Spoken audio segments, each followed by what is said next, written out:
네, 오늘은 마태복음 14장, 15장입니다. 주제 성구 14장 16절 함께 읽겠습니다. 14장 16절 예수께서 이르시되 너희도 아직까지 깨달음이 없느냐라고 하셨습니다. 짧은 구절인데요. 오늘부터 해서 다음 주까지, 어쩌면 그 다음까지 계속 말씀하시는 부분은 지난주부터 시작이 됐죠. 들을 귀가 없느냐, 깨달음이 없느냐, 계속 같은 말을 하시는 거예요. 너희가 내 말을 알아듣지 못하느냐? 라고 계속 얘기를 하고 계신 거죠. 주제 성구에 보면 예수님은 뭐라고 하셨냐면 너희도라고 하셨어요. 너희도. 믿지 않는, 그러니까 이스라엘 종교 지도자들은 믿지 않았어요. 그들은 믿지 않기 때문에 예수님의 말을 깨닫지 못하는 게 당연한 일이죠. 근데 문제는 뭐냐면 너희도, 나를 믿는 너희도, 제자들도, 교회도, 성도들도 내 말이 무슨 말인지 모르느냐? 라고 한탄하시는 겁니다. 슬픈 현실이죠. 앞서서 예수님이 마태복음 13장에서 말씀하신 천국에 대한 비유 중에 가장 중요한 비유, 다른 복음서에서는 이렇게 말씀하셨어요. 너희가 이 비유를 알지 못할지인데 어떻게 다른 모든 비유를 알겠느냐? 그 비유가 바로 씨 뿌리는 비유였다는 것이죠. 이것은 뭔가요? 우리가 열매 맺는 그 시작, 이 씨앗이잖아요. 그 씨가 우리 마음밭에 심어져서 말씀을 깨닫고 행하고 인내로 결실해야 된다라고 지난주에 우리가 살펴봤습니다. 깨달음이 먼저죠. 깨달음이 돼야 되는 거죠. 그래야 그 깨달음을 가지고 행할 수 있고 또 인내할 수 있고 결실할 수 있는 거잖아요. 근데 성경은 뭐냐면 우리가 여기서 말했듯이 말씀을 제대로 깨닫지도 못해서 열매를 맺을 시작도 하지 못하고 있다. 이 부분을 예수님께서 책망하고 계신 겁니다. 믿지 않는 세상 사람들은 말씀 자체를 거부하기 때문일지라도 믿는 제자들마저 어떤 영적인 의미로 해석하지 않고 정말 니고데모였나요? 예수님이 거듭나야 되겠다고 하시는데 어떻게 거듭납니까? 사람이 모태에 들어갔다가 다시 나옵니까? 라는 뚱딴지 같은 소리를 하게 된다는 것이죠. 그런 일이 우리 교회에서도, 교회 안에서도 발생한다고 얘기를 하고 계신 겁니다. 마태복음 14장을 보겠습니다. 1절 그때 분봉왕 헤롯이 예수의 소문을 듣고 그 신하들에게 이르되 이는 세례 요한이라 그가 죽은 자 가운데서 살아났으니 그러므로 이런 능력이 그 속에서 역사한도다 하더라. 세례 요한이 환생했다. 예수님을 두고 그렇게 말한 거예요. 그럼 환생했다는 거는 죽었다는 거겠죠. 죽은 스토리가 이제 3절부터 나오게 됩니다. 전에 헤롯이 그 동생 빌립의 아내 헤로디아의 일로 요한을 잡아 결박하여 옥에 가두었으니 이는 요한이 헤롯에게 말하되 당신이 그 여자를 차지한 것이 옳지 않다 하였음이라. 바른 말 했다는 거죠. 헤롯이 요한을 죽이려 하되 무리가 그를 선지자로 여김으로 그들을 두려워하더니 앞서 보았듯이 이제 헤롯 안디바 왕이었죠. 이 왕은 자기가 갈릴리 지역의 이 분봉 왕은 자기가 동생 헤롯 빌립 왕 유대 지역의 왕이었죠. 그 빌립 왕의 아내를 취했다고 해요. 근데 죽고 취한 게 아니라 어떤 살아있는 채로 어찌 보면 간음을 한 거죠. 그런 상황을 두고 세례 요한이 정치에 대해서 바른 말을 한 거죠. 어찌 보면 왜 너희가 그 헤롯 안디바도 겉으로는 이제 율법을 중시한다고 하는 사람이었거든요. 유대교로 개종한 사람이다라고 그 선조 때부터 그렇게 알고 있었는데 너희가 유대교를 믿는다고 하면서 어떻게 그렇게 간음을 하는 일을 서슴지 않고 할 수 있느냐라고 비난을 한 것입니다. 그래서 가두었어요. 가두긴 가두었는데 죽이고 싶겠죠. 근데 세례 요한을 죽였을 때 발생할 어떤 반란, 시위, 왜냐하면 사람들이 그들을 선지자로 여기기 때문에 그런 것들이 두렵고 그런 것들이 발생하면 로마 황제가 이제 너 제대로 다스리지 못하네 하고 자르겠죠. 그런 어떤 여파들을 두려워해서 건드리지 못하고 있었다는 겁니다. 6절에 보면 마침 헤롯의 생일이 되어 헤로디아의 딸이 연석 가운데서 춤을 추어 헤롯을 기쁘게 하니 헤롯이 맹세로 그에게 무엇이든지 달라고 하는 대로 주겠다고 약속하거늘 그가 제 어머니의 시킴을 듣고 이르되 세례 요한의 머리를 소반에 얹어서 여기서 내게 주소서 하니 왕이 근심했어요. 그러니까 헤롯 왕의 그런 와이프죠. 헤로디아도 그 말이 싫었던 거예요. 그래서 세례 요한 죽이고 싶다 이런 마음을 품고 있었다는 거죠. 그래서 꾀를 냅니다. 이제 헤롯의 생일날에 딸을 시켜서 이제 춤을 추게 한 거죠. 근데 헤롯 왕이 너무 기쁜 거예요. 그래서 사람들 다 있는 데서 네가 원하는 대로 다 해주겠다. 어찌 보면 권위가 보이는 것이죠. 근데 헤로디의 딸이 뭘 원했냐면 세례 요한의 머리를 주소서 9절에 보면 10절에 보면 아니 9절에 보면 그래서 8절에 머리를 주소서 하니까 왕이 근심했어요. 어떡하지 하다가 그거를 물릴 수 없잖아요. 세례 요한은 내가 못 죽인다 이러면 사람들이 다 알게 될 거 아닙니까? 그래서 어쩔 수 없이 목을 베어서 주었고 그것을 이제 헤로디아가 받았다라고 얘기를 하고 있습니다. 세례 요한은 어땠을까요? 예수님이 지난번에 곧바로 왕에 등극하시지 않으심을 보시고 제자들을 시켜서 오실 그이가 당신입니까? 아니면 우리가 다른 일을 기다려야 합니까? 이렇게 물었었죠. 의심했었죠. 근데 예수님은 내가 성경에 기록된 그다. 병든 자를 고치고 보지 않는 자가 보고 그 성경에 기록된 그 메시아가 바로 나다. 그러면서 나로 인하여 실족하지 마라 라고 얘기를 하셨습니다. 이 말씀을 전해들은 세례 요한은 아마 안심했을 것 같아요. 의심이 풀렸다. 이분이 맞구나 라고 기쁘게 순교하지 않았을까 이런 마음이 듭니다. 어쨌든 이제 순교 사건이 발생하고 13절에 보면 예수님께서 들으셨어요. 들으신 다음에 배를 타고 이제 떠나가십니다. 빈들에서 가시니 무리가 듣고 여러 고을로부터 걸어서 따라간지라. 예수께서 나오사 큰 무리를 보시고 불쌍히 여기사 그 중에 있는 병자를 고쳐주시니라. 예수님은 불쌍히 여기시는 분이에요. 늘 불쌍히 여기시는 분. 자기를 따라 나온 그 무리들 뭐 하나 이렇게 자기를 위해서 고쳐주지 않을까 하고 목자가 없이 그런 잃어버린 양처럼 헤매이다가 예수님을 발견하고 그를 따라온다는 거죠. 이 모습을 보고 참 불쌍하다. 인생들이 불쌍하다라고 생각을 하시고 고쳐주신 겁니다. 예수님은 긍휼의 본체시잖아요. 사랑의 본체. 우리가 이런 얘기가 있습니다. 여호와께서 그의 앞으로 지나시며 선포하시되 여호와라 자비롭고 은혜롭고 노하기를 더디하고 인자와 진실이 많은 하나님이라. 인자를 1000대까지 베풀며 악과 과실과 죄를 용서하리라. 이런 말씀이 있습니다. 자비롭고 은혜롭고 노하기를 더디하고 인자와 진실이 많다. 인자를 1000대까지 베푼다라고 하셨어요. 악과 과실과 죄, 악 그리고 과실, 실수, 그 다음에 죄 모든 것들을 용서하신다는 겁니다. 자비의 하나님이시죠. 15절에 보면 저녁이 되매 제자들이 나와서 이르되 이곳은 빈들이요 때도 저물었으니 무리를 보내어서 마을에 들어가 먹을 것을 사 먹게 하소서. 사역이 이제 끝났어요. 날이 저물었어요. 제자들이 이제 근데 먹을 것이 없단 말이죠. 이 큰 무리들 뒤에 보면 이제 남자만 5,000명이라고 했는데 거의 15,000명 가까이 되는 이 무리들을 어떻게 하겠습니까? 그래서 이제 여기는 뭐 빈들입니다. 아무것도 없는 빈들. 그리고 날도 저물어 가니까 이제 마을로 이들을 돌려보내서 먹을 것을 먹고 다음에 다시 오도록 하십시오 했는데 이렇게 얘기를 한 거죠. 제자들이 어떻게 생각한 겁니까? 예수님은 영적인 공급은 하시는 분이다. 하지만 육적인 공급은 못 하시는 분이야. 우리가 어떤 종교적인 어떤 행위는 할 수 있지만 우리 생활에 어떤가요? 예수님은 교회에서 계시고 정말 우리의 죄를 정결케 하시는 분은 맞는데 내 앞에 닥친 문제 이런 거는 내가 해결해야지. 나의 필요, 나의 생활 이런 것들은 뭐 내가 해야지. 예수님이 뭐 보이지도 않는데 그런 걸 하시겠어? 이렇게 생각하는 거와 같다는 거죠. 제자들도 그렇게 생각을 했습니다. 그러나 바울은 이렇게 얘기했죠. 우리의 영이 잘됨 같이 혼과 육, 범사에 잘되기를 원한다.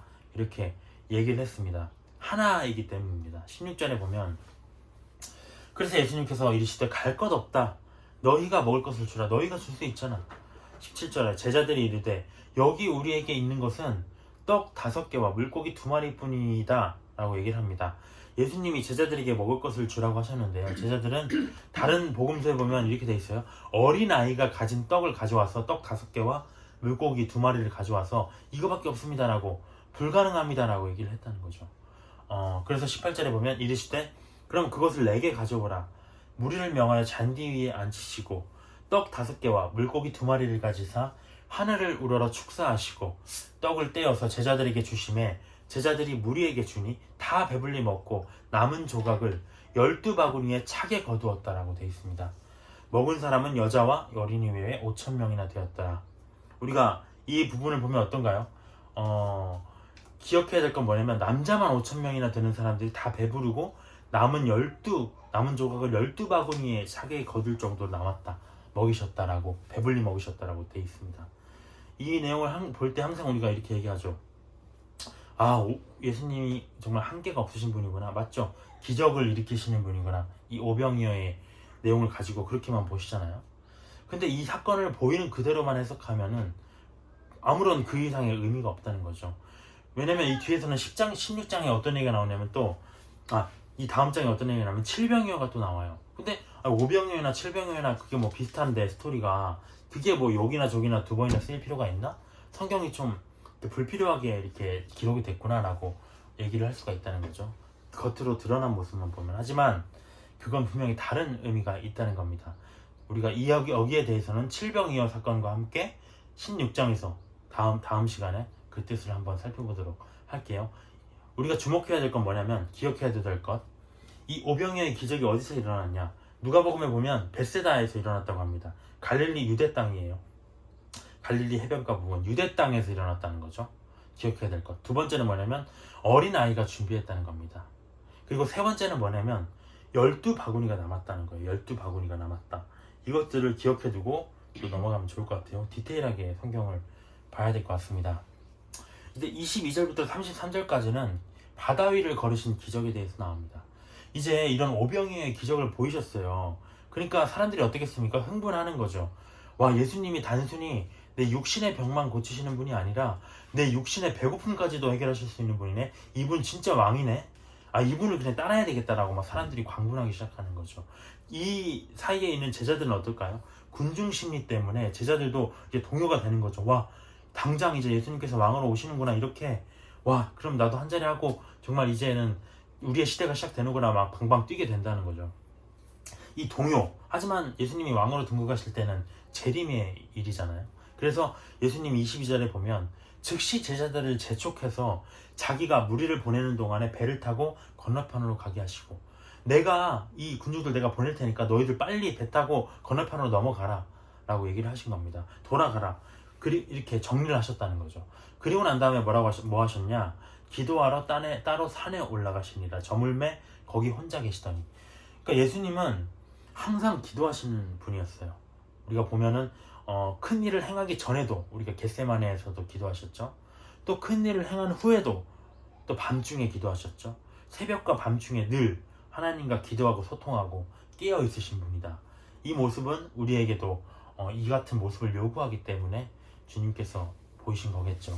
기도가 참 우리도 저도 많이 배워야 될 것 같습니다. 어쨌든 24절에 보면 이제 제자들이 탄 그 배가 이미 육지에서 수리를 떠나서 바람이 거스름으로 물결로 말미암아 고난을 당하더라. 밤 사경, 우리가 3시부터 6시 사이라고 해요. 유대는 밤을 3시간 단위로 나눈다고 해요. 1, 2, 3, 4경으로 3시간 단위로 밤을 12시간을. 그래서 이 사경은 3시부터 6시 사이다. 이 새벽에 예수님께서 바다 위로 걸어서 제자들에게 오셨다는 거죠. 예수님이 기도하시다가 제자들의 배가 바다 한가운데에서 바람으로 고난을 당하는 것을 보았어요.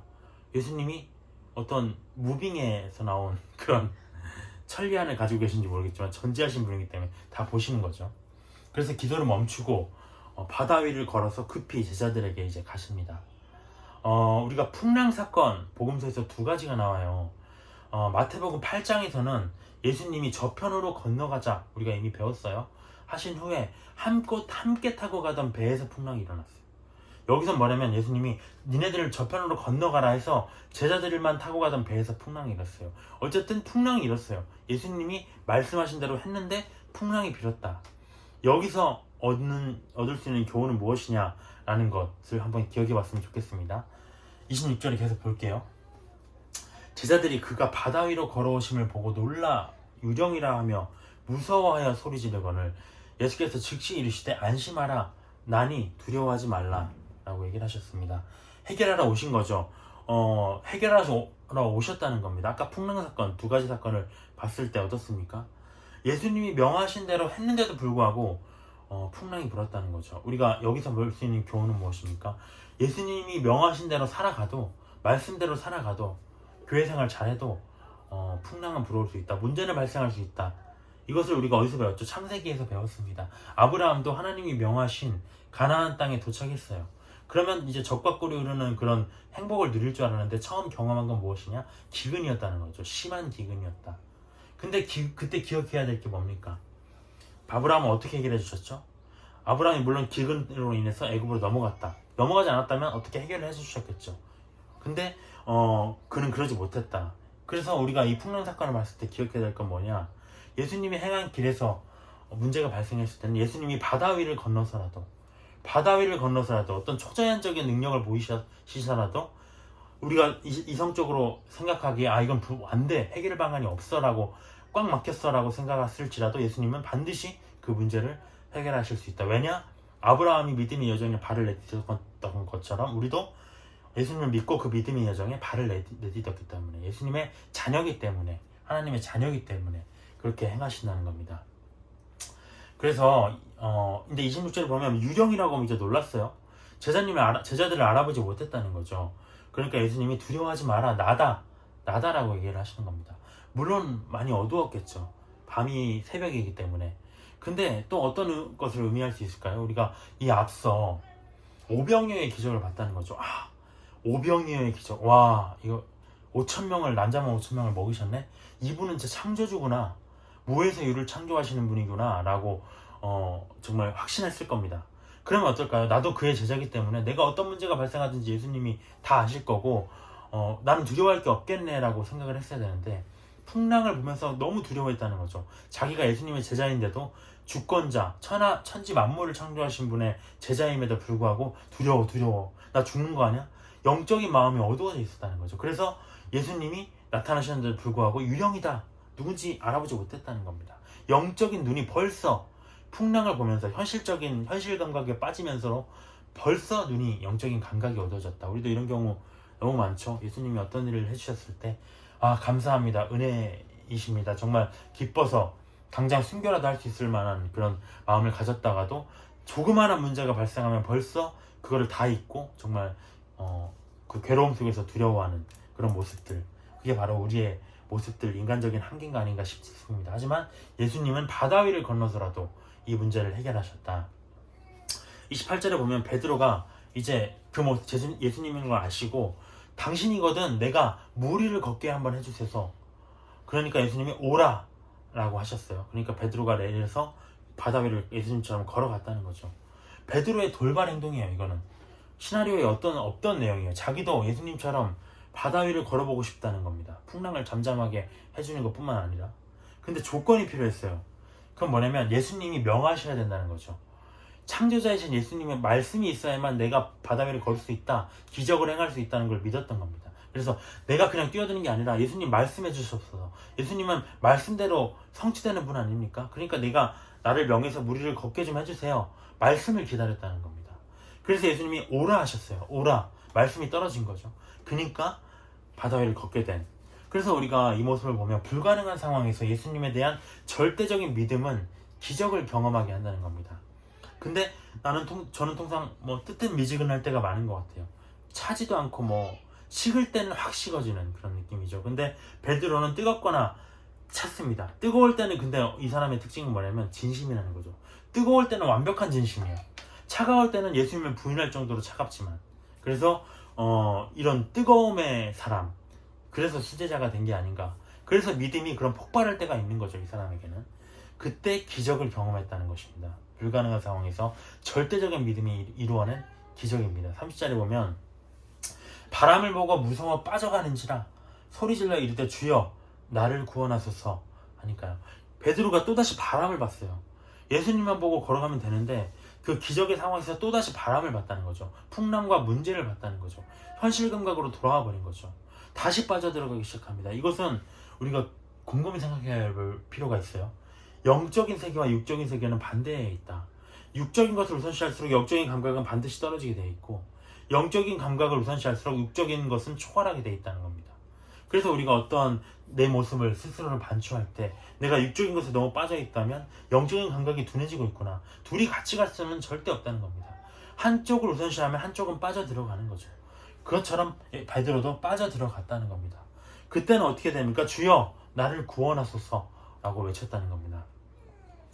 31절에 그러니까 즉시 손을 내밀어서 그를 붙잡으시며 믿음이 작은 자여 왜 의심하였느냐 라고 얘기를 합니다. 베드로가 빠져 들어간 이유는 무엇이냐? 의심인 거죠. 의심은 왜 발생했느냐? 현실 감각으로 돌아왔을 때 예수님이 오병이어의 기적을 일으키신 창조자이고 주권자이시라는 천지의 주제이시라는 그런 감각을 잊어버렸을 때 의심하게 되고 그 의심으로 인해서 이제 문제가 발생했다는 것입니다. 의심은 믿음의 그래서 적이라고 볼 수가 있는 거죠. 육적인 세계와 영적인 세계는 공존할 수가 없다. 33절에 그래서 배에 있는 사람들 누굽니까? 제자들이죠. 그들이 예수께 절하면서 진실로 하나님의 아들이소이다 고백을 합니다. 근데 그 전까지는 뭐였죠? 제자들도 예수님이 하나님의 아들인지 별로 확신이 없었다는 겁니다. 오병이어의 기적을 보고도 그렇게 확신을 갖지 못했다는 겁니다. 그래서 우리가 표정만 보고 오병이어의 기적, 눈에 보이는 것만 보고서는 믿음을 키울 수가 없다. 그래서 우리 예수님이 계속 깨달으라 깨달으라. 확고한 믿음을 위해서는 예수님이 누구이신지 성경을 통해서 깨달아야 된다. 그래서 우리가 오병이어를 봐도 오병이어의 그런 현상만 보는 것이 아니라 거기에 담긴 어떤 메시지를 발견할 수 있어야 성경을 바라보는 것이다. 예수님이 원하시는 것이 바로 그러한 깨달음이다. 그래야만 믿음이 상승할 수 있기 때문에 라고 얘기를 하고 계신 겁니다. 네, 마태복음 15장에서는 그래서 반대 그 앞에서는 우리가 예수님을 보는 영적인 눈에 대해서 얘기를 하고 있어요. 예수님을 유령이라고 하는가 아니면 그분이 창조자이심을 알아보는가. 그런 영적인 눈, 그게 어디서 오느냐? 깨달음에서 온다는 거죠. 말씀에 대한 깨달음에서. 기적과 이적, 눈에 보이는 것이 아니라. 근데 여기서 보면 15장에서는 영적인 눈이 없는 사람들이 등장을 합니다. 바리새인과 서기관들이라는 거죠. 이들이 왜 영적인 눈이 없었는지 그 부분들을 중점에서 살펴보면 될 것 같습니다. 1절에 그때 바리새인과 서기관들이 예루살렘으로부터 예수께 나와 이르되 당신의 제자들이 어찌하여 장로들의 전통을 범하나이까? 떡 먹을 때 손을 씻지 아니하나이다. 바리새인과 서기관들은 예수님께 왜 당신의 제자들은 떡 먹을 때 손을 씻어야 하는 장로들의 전통을 지키지 않습니까? 라고 얘기를 하는 겁니다. 장로들의 전통이 있었어요. 반대로 하나님의 계명이 또 있었다는 겁니다. 3절에 보면 대답하여 이르시되 그러면 내가 너희는 어찌하여 너희에 대한 한번 상황을 한번 반문해 볼까? 너희의 전통으로 어떻게 하나님의 계명을 범하느냐?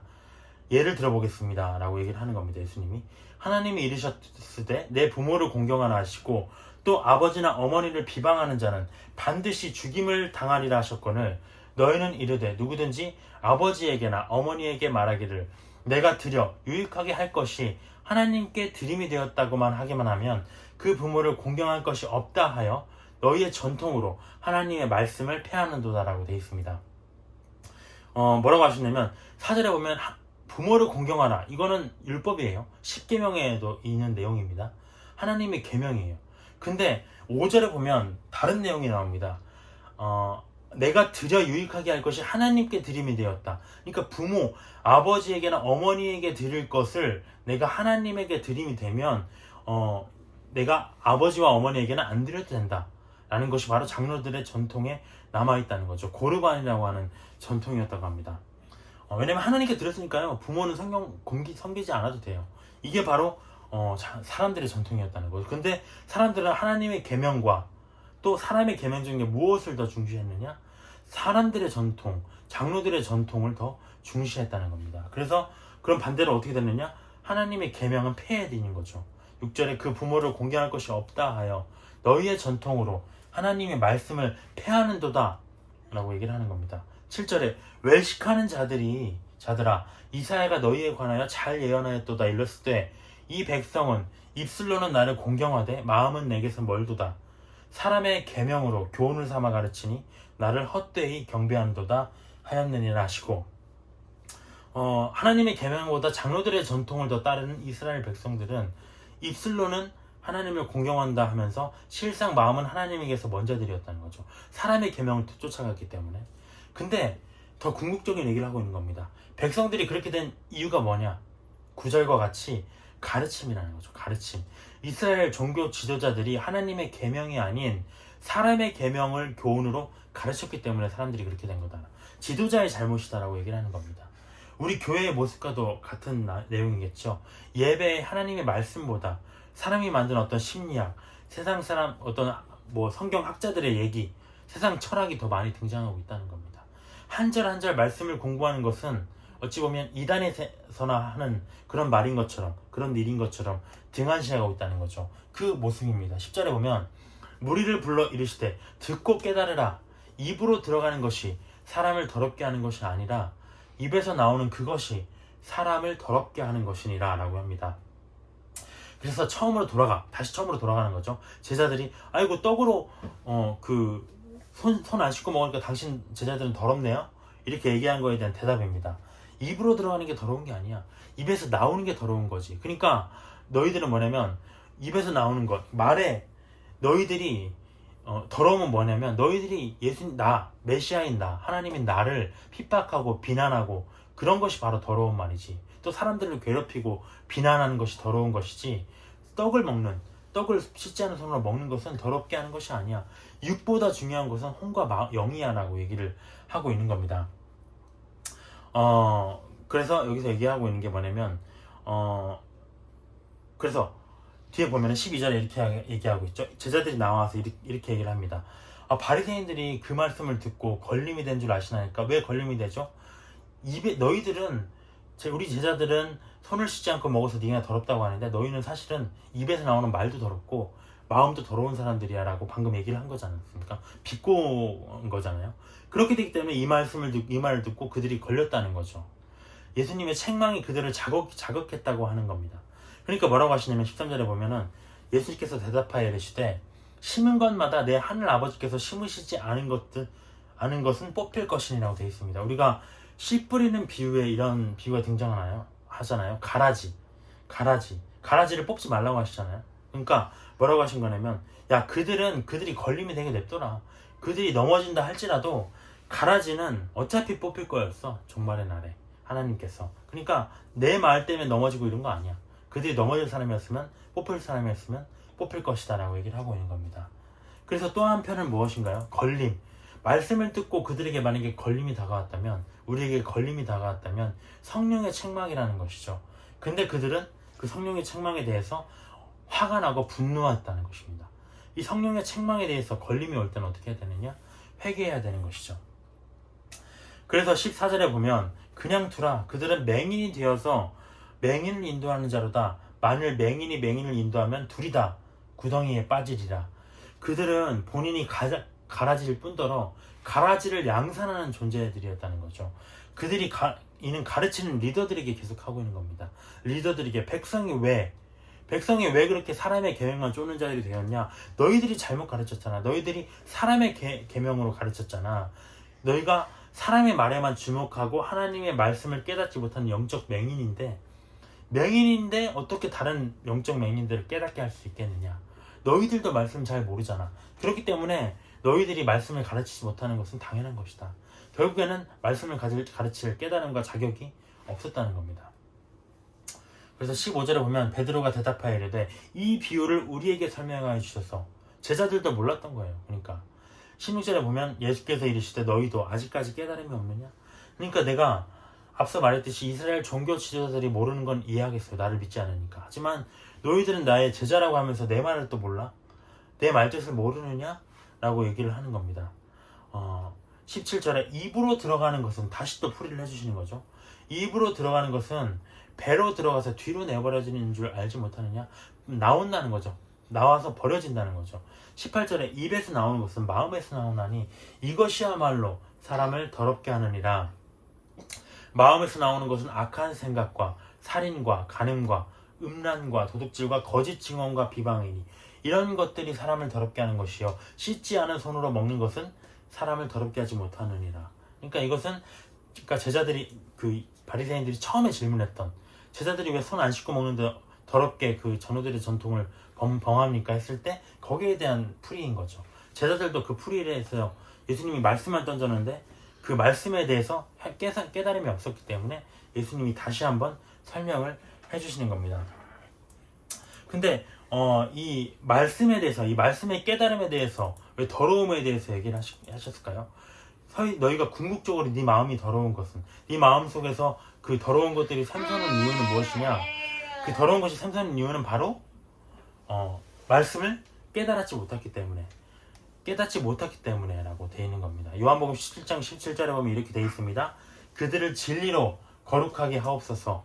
아버지의 말씀은 진리이다 라고 되어 있어요. 진리로 거룩하게 된다는 거죠. 하지만 그들은 진리를 깨닫지 못하고 있었기 때문에 마음에서 더러운 것들이 샘솟는 자들이었다는 거죠. 그래서 뒤에 가봅니다. 그래서 반대의 사람이 또 등장을 해요. 21절에 보면 이들과 반대인 모습의 사람 수로보니게 여인입니다. 31절까지 예수께서 거기서 나가사 두로와 시돈 지방으로 들어가시니 가나안 여자 하나가 그 지경에서 나와서 소리질러 이르되 주 다윗의 자손이여 나를 불쌍히 여기소서 내 딸이 흉악하게 귀신 들렸나이다. 가나안 땅의 두로와 시돈은 현재 지역으로는 다른 복음서에서 수로보니게 지방, 그러니까 뭐 팔레스타인, 그러니까 레바논 지역인데 이 여인은 팔레스타인 여인이다라고 얘기를 하고 있는 것 같아요. 그래서 이방 여인이죠. 근데 그 여인이 뭐라고 하냐면 다윗의 자손. 이것은 성경에 기록되어 있고 성경을 맡은 이스라엘 백성들만이 알 수 있는 메시아를 상징하는 메시지였다는 건데 이 이방 여인이 알고 있었다는 겁니다. 23절에 보면 예수는 한 말씀도 대답하지 아니하시니 제자들이 와서 청하여 말하되 그 여자가 우리 뒤에서 소리를 지르오니 그를 보내소서. 예수님이 한 말씀도 대답하지 않으셨어요. 우리가 예수님이 앞서 봤듯이 누구를 보든지 다가가서 불쌍히 여기시고 고쳐주셨는데 그것과는 사뭇 다른 모습을 보이신다는 거죠. 어찌나 그 여인이 시끄럽게 시끄럽게 간구하는지 제자들이 좀 어떻게 해주세요 라고 얘기를 할 정도였다는 겁니다. 근데 뭐라고 하십니까? 24절에 보면 예수께서 대답하여 이르시되 나는 이스라엘 집에 잃어버린 양 외에는 다른 데로 보내심을 받지 아니하였노니라 라고 얘기를 합니다. 예수님은 나는 이스라엘 중에서 하나님의 잃어버린 양들을 위해서 그들을 구원하기 위해서 복음을 가지고 왔다 라고 하시는 겁니다. 너희들은 내 수중에 없어. 내 안중에 없는 자들이야. 매몰차게 거절하셨다는 거죠. 근데 25절에 보면 여자가 와서 저를 좀 도와주세요. 그러니까 예수님이 더 심하게 얘기를 하십니다. 자녀의 떡을 취하여 개들에게 던짐이 마땅하느냐? 내 자녀들은 이스라엘에게 줄 구원의 복음의 떡을 본능대로 내 구원의 복음의 말씀을 다윗의 자손이라는 그 말씀을 본능대로 살아가는 개와 같은 이스라엘 이방인들에게는 주어지지 않았어. 모욕적으로 얘기를 하셨다는 거죠. 그러면 어떻습니까? 자존심 상해하면서 그냥 욕하면서 떠날 수도 있었어요. 그런데 포기하지 않습니다. 뭐라고 하냐면 27절에 여자가 이르되 주여 올소이다마는 개들도 제 주인의 상에서 떨어지는 부스러기를 먹나이다 라고 얘기를 합니다. 이방 여인은 주여 올소이다라고 하면서 말씀이 메시아에 선포된 말씀이 진리임을 얘기하고 계신 겁니다. 하지만 그러면서 다만 우리들이 개들과 같은 이방인일지라도 개들이 주인의 상에서 떨어지는 부스러기는 먹지 않습니까? 그것처럼 우리도 이방인들도 이스라엘 백성들에게 주어진 성경에서 이렇게 주어들은 그 부스러기 같은 구원의 복음의 떡, 그것만 보고도 우리가 다윗의 자손에 대한 비밀에 관한 떡은 먹고 믿을 수 있다라고 얘기를 하는 겁니다. 그 부스러기, 다윗의 자손이 이 세상을 구원하러 온데 그만큼의 말씀만 가지고도 당신이 나는 메시아인 것을 믿겠습니다라고 고백을 한다는 거죠. 그래서 28절에 보면 예수께서 대답하여 이르시되 여자여 내 믿음이 크도다 라고 얘기를 하십니다.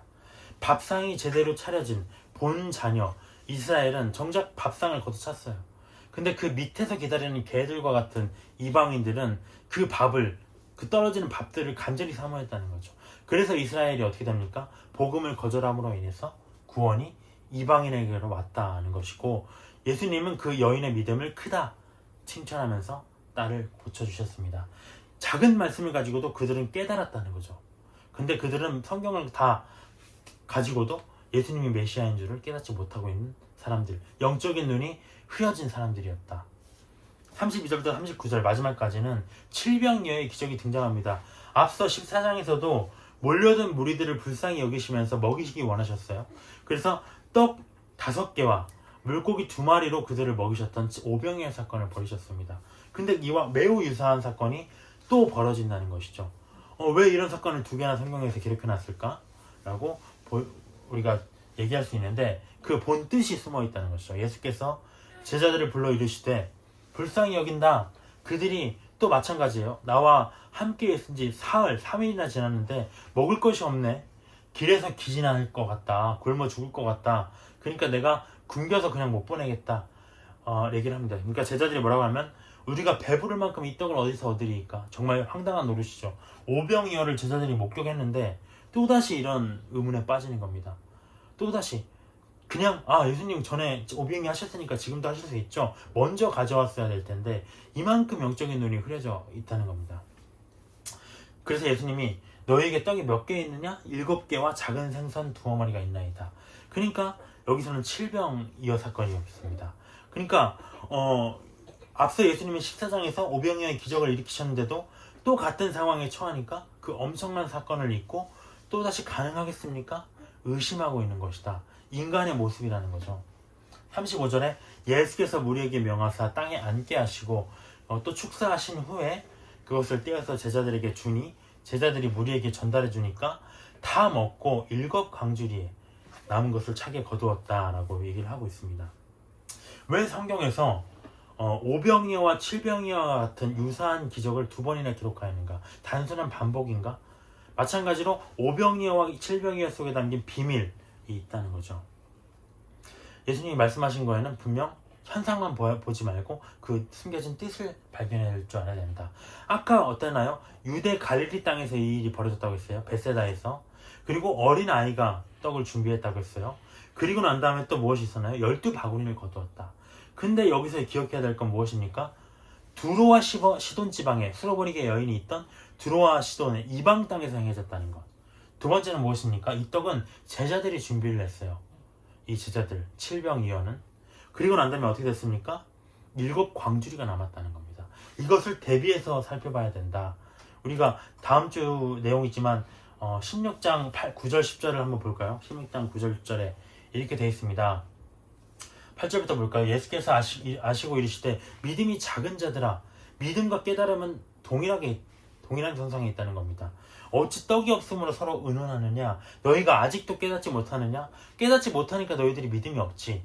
떡 5개로 5,000명을 먹이고 죽은 것이 몇 바구니며, 핵심이 이겁니다. 몇 바구니나 남았느냐? 그리고 떡 7개로 4,000명을 먹이고 죽은 것이 몇 광주리였느냐? 몇 광주리가 또 핵심이라는 거죠. 이걸 기억하지 못하느냐? 라고, 어찌 내 말한 것이 떡에 관함이 아닌 줄 깨닫지 못하느냐? 라고 얘기를 하시는 겁니다. 그러면서 바리새인과 사두개인의 노력을 주의하라. 바리새인들과 사두개인의 행태가 이 깨달음을 바로 보지 못하게 하는 모습이었다는 겁니다. 그래서 이 내용에 대한 비밀들을 우리가 체크해 놓고 다음 시간에 살펴보도록 하겠습니다. 결론입니다. 그래서 사람들은 이스라엘 백성들처럼 표적을 보여주기 바란다는 거죠. 그런데 정작 오병이어와 칠병이어 같은 엄청난 기적을 또 경험하면 돌아오는 거는 뭡니까? 예수님 보고 유령이다 라고 얘기를 하는 그런 헛웃음 나오는 반응 아니겠습니까? 그러므로 예수님은 뭐라고 하시냐면 그보다 깨달음을 강조하시는 겁니다. 이것은 이성적인 것이고요. 공부해야 알 수 있는 것입니다. 그리고 깨달아야 할 게 뭐냐? 하나님의 말씀이라는 거죠. 근데 성도들은 교회에서조차 딱딱한 그런 책망의 말씀이 아니라, 그런 말씀 자체가 아니라 심금을 울리는 어떤 사람의 말씀, 부드러운 말씀, 멋진 말씀, 막 그런 감동의 말씀을 듣고자 해요. 그러니까 예수님이 뭐라고 하셨는지, 너희가 나를 헛되이 경배한다라고 얘기하더라고요. 헛되이 경배하는 것도 내 말로 나를 경배하는 게 아니라 사람의 말에 감동받았구나 라고 얘기를 하신 겁니다. 로마서 10장 17절에는 이렇게 되어 있습니다. 그러므로 믿음은 들음에서 나며 들음은 그리스도의 말씀으로 말미암았느니라. 강인한 믿음의 열매를 위해서는 좋은 땅과 같은 마은 밭에 말씀이 심어져야 된다. 수로보니게 이방 여인은 그 작은 말씀, 다윗의 자손에 관한 그 메시지만을 깨닫고도 좋은 마음밭을 가졌기 때문에 열매를 맺었다. 그 열매가 100배이든 20배이든 30배이든 상관없다고 얘기를 했어요. 열매를 맺는 게 중요하다는 거죠. 예수님을 믿는 것이 중요하다는 거죠. 그래서 다음 주 16장에서는 너희들이 단순히 기적이라고만 생각하는 오병이어와 칠병이어에 숨겨진 메시지를 깨달아야 된다. 사두개인과 바리새인의 그런 누룩을 너희들 안에 품어서는 안 된다 라고 얘기를 하시면서 깨달음의 문제에 대해서 계속 강조하고 계십니다. 깨달음이 그만큼 중요하다는 거죠. 정말 재미없고 성경 공부가 딱딱하고 할 수 있겠지만 우리가 이것을 통해서 예수님을 바로 알 수 있다. 이것이 바로 예수님을 헛되이 경배하지 않는 것이다 라고 우리가 믿어야 하겠습니다. 네, 기도로 마치겠습니다. 주님, 감사합니다. 오늘은 깨달음에 대해서 배웠습니다. 많은 이적과 기적, 무리를 걸어오시고 오병이어, 칠병이어의 기적을 벌이셨습니다. 하지만 우리는 그것에 예수님이 벌이신 그런 기적과 표적에 집중하기 원하고 지금 이 시대에서조차 예수님이 나에게 어떠한 기적과 능력을 베푸시는가에 더 집중합니다. 하지만 예수님께서 원하시는 것은 깨달음입니다. 깨달음 속에서 믿음이 성장하고 열매를 맺을 수 있기 때문입니다. 깨달음 속에서 예수님이 누구신지 하나님의 뜻을 바로 알 수 있고 하나님을 헛되이 경배하지 않을 수 있기 때문입니다. 우리에게 말씀을 깨닫는 지혜, 또 말씀을 남방요한과 또 남방요한처럼 사모할 수 있는 지혜, 니느웨 사람들처럼 그 말씀을 듣고 회개할 수 있는 그런 마음을 부어주시옵소서. 감사드리며 예수님의 이름으로 기도드렸습니다. 아멘. 아멘.